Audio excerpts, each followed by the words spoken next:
Assalamualaikum warahmatullahi wabarakatuh.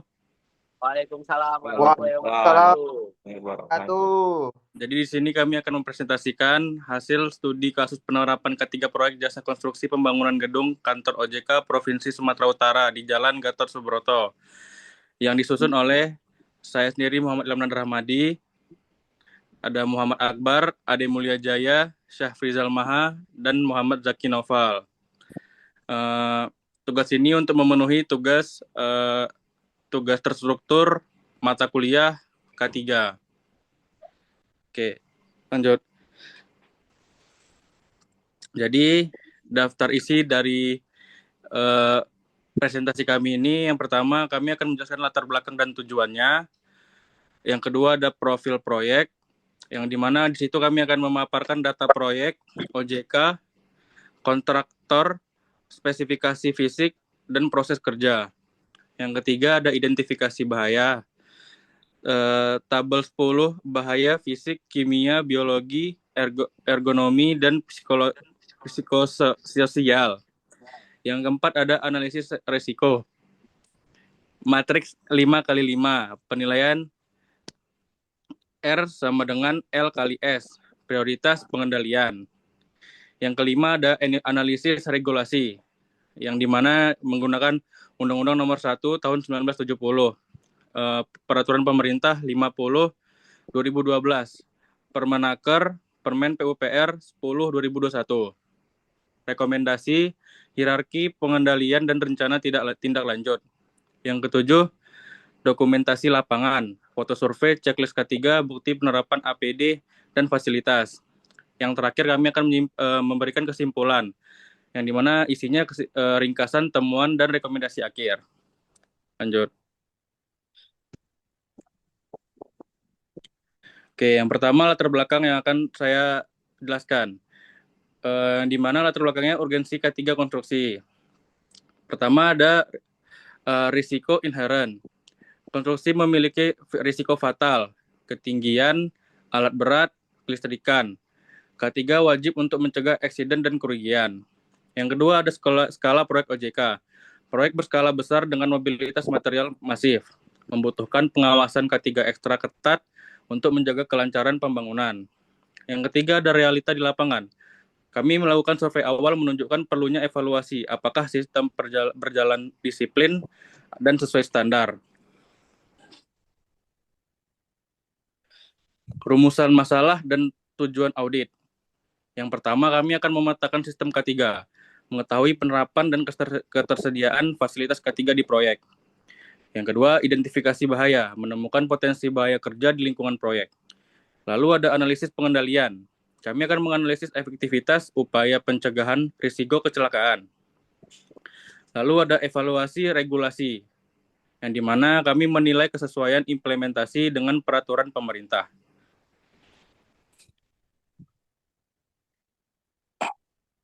Baik, metodologi penelitian dan alur kerja. Observasi lapangan. Yang pertama kami lakukan adalah observasi lapangan. Survei langsung kondisi lingkungan kerja dan kepatuhan APD setiap pekerja. Lalu ada wawancara, penggalian informasi dari site manager dan HSE officer. Dokumentasi, pengumpulan bukti visual, fasilitas, dan aktivitas. Lalu ada studi literatur, komparasi temuan dengan undang-undang dan permenaker. Yang terakhir adalah analisis data, pembuatan matriks risiko, dan penilaian kepatuhan. Selanjutnya daftar objek observasi akan dijelaskan oleh Muhammad Akbar. Baik, saya akan melanjutkan presentasi dari Muhammad Ilham Nandar Rahmadi. Yang saya melanjutkan di sini data objek observasi lapangan. Di sini kontraktor utamanya yaitu PT Wijaya Karya Bangunan Gedung Tbk atau WG. Nilai kontraknya senilai kurang lebih 144 miliar.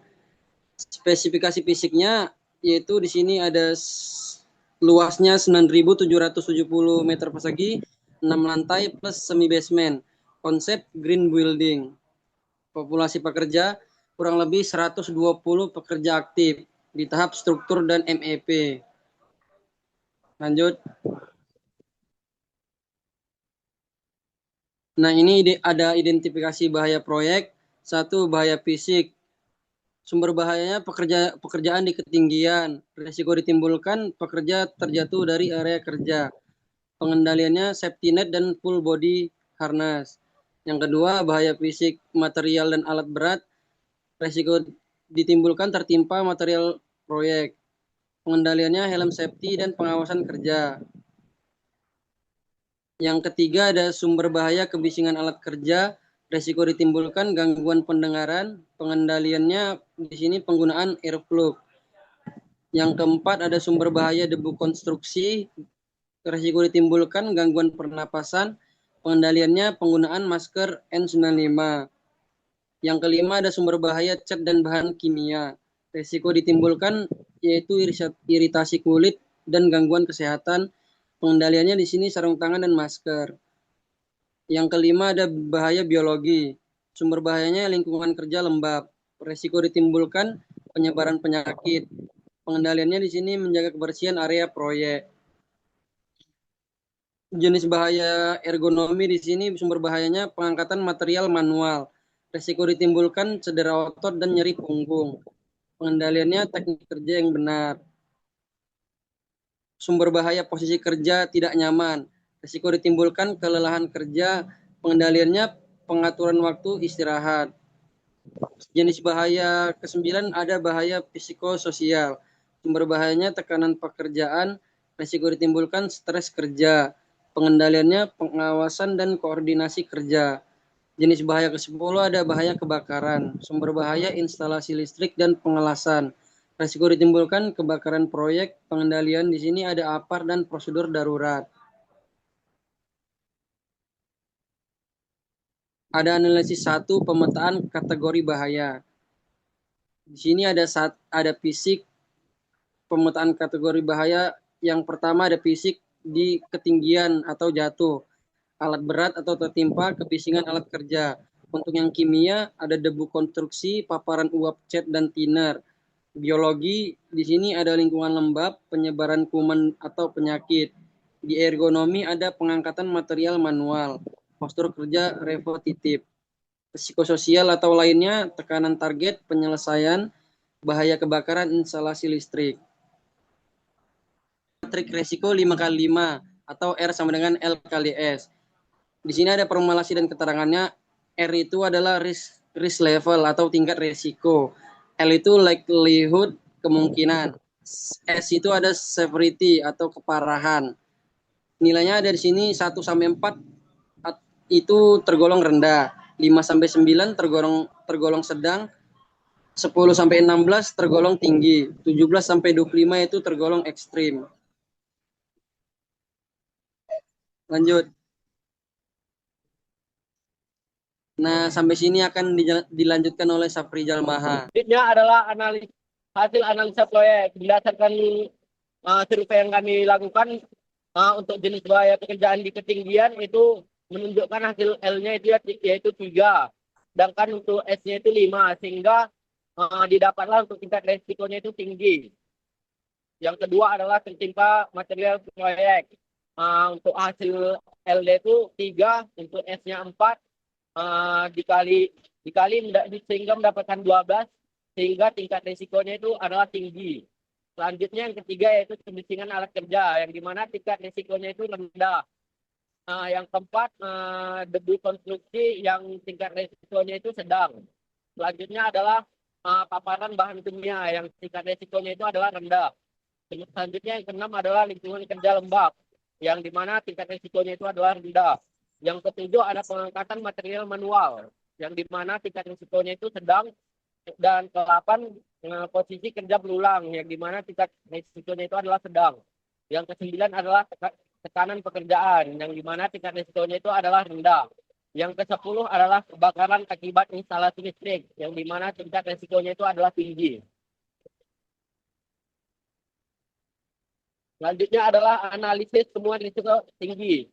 Berdasarkan hasil survei yang kami lakukan ada 3, yaitu pekerjaan di ketinggian, yang kedua adalah alat berat dan material, dan yang ketiga adalah instalasi listrik dan las. Selanjutnya pemantauan risiko sedang dan rendah. Berdasarkan survei yang kami lakukan, risiko sedang itu adalah pengangkatan material manual, paparan debu konstruksi, dan posisi kerja berulang. Sedangkan risiko yang rendah itu ada 4, yang dimana ada kebisingan, bahan kimia, lingkungan lembab, dan tekanan psikologis. Selanjutnya akan dijelaskan oleh Ade Mulia Jaya.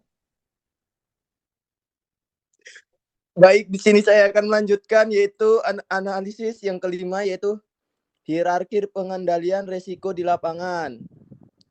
Bisa kita lihat di sini ada kayak segitiga terbalik. Mulai dari yang pertama yaitu ada eliminasi atau substitusi, yaitu caranya mengurangi jam kerja manual di titik rawan dengan teknik prefabrikasi. Yang kedua ada rekayasa teknik, yaitu pemasangan safety net, guardrail, dan scaffolding berstandar SNI. Kemudian ada administrasi, yaitu toolbox meeting rutin, JSA atau job safety analysis, dan kewajiban surat izin kerja atau work permit. Dan yang terakhir yaitu penggunaan APD. Wajib menggunakan helm, rompi reflektif, sepatu safety, dan full body harness sebagai pertahanan terakhir ketika bekerja di ketinggian. Next.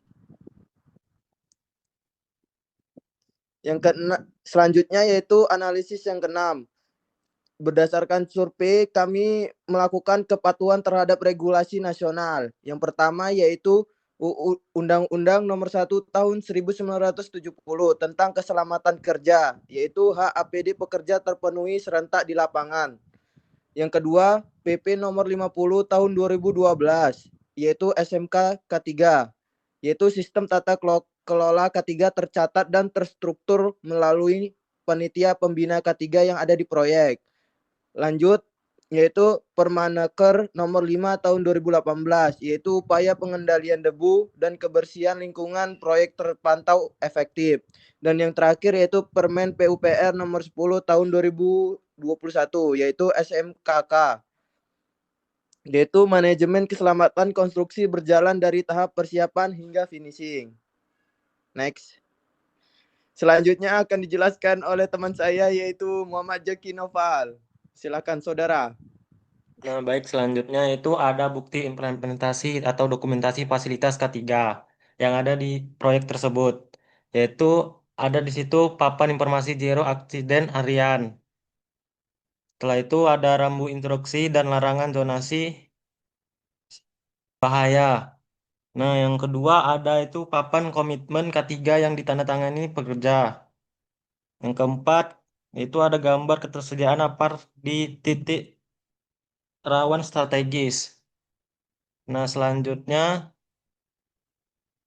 ada rambu keselamatan kerja. Terus ada papan informasi K3 serta APAR atau alat pemadam kebakaran, pemadam api ringan. Setelah itu ada safety net proyek dan papan informasi K3 atau 5R. Dan juga papan pengguna APD. Oke, selanjutnya hasil checklist audit K3 lapangan. Rekapitulasi hasil inspeksi. Pertama, sarana prasarana dan utilitas. Kedua, APD dan keselamatan pekerja. Yang ketiga, bekerja di ketinggian. Yang keempat, alat berat dan lifting.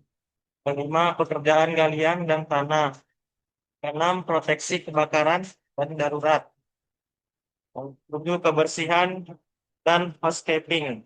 Yang ke-8, fasilitas kesehatan dan sanitasi. Selanjutnya, yaitu kesimpulan audit lapangan. Untuk sistem berjalan tertib, penerapan K3 di proyek OJK Sumut terlaksana dengan disiplin tinggi. Area kerja tertata rapi, meminimalkan bahaya laten. Yang kedua, mitigasi risiko efektif. Risiko fatal, ketinggian, dan alat berat berhasil ditekan melalui rekayasa teknik atau safety net dan pengawasan APD ketat.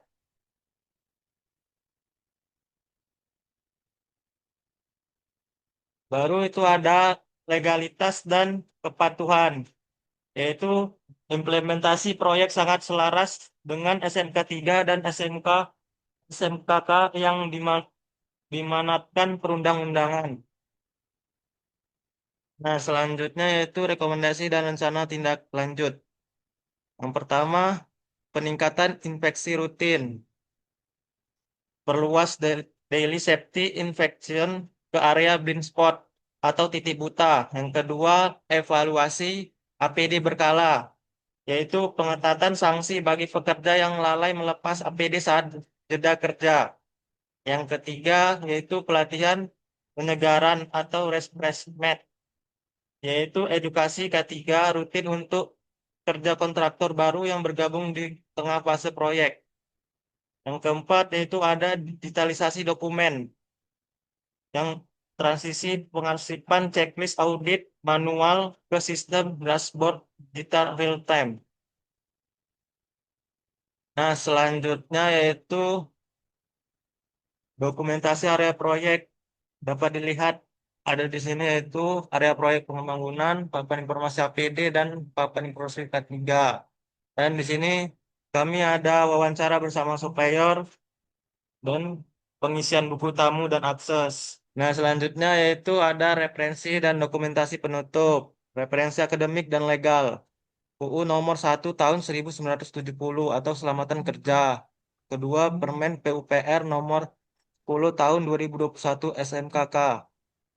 Tiga, instrumen audit dan inspeksi K3 lapangan konstruksi 26 Mei 2026.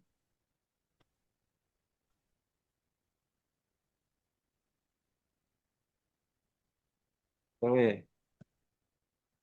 Keselamatan bukan sekedar aturan, melainkan komitmen untuk pulang dengan selamat. Sekian presentasi dari kelompok kami. Kurang lebihnya kami mohon maaf. Wabillahi taufik walhidayah. Wassalamualaikum warahmatullahi Assalamualaikum warahmatullahi wabarakatuh. wabarakatuh. Waalaikumsalam warahmatullahi wabarakatuh. Wabarakatuh.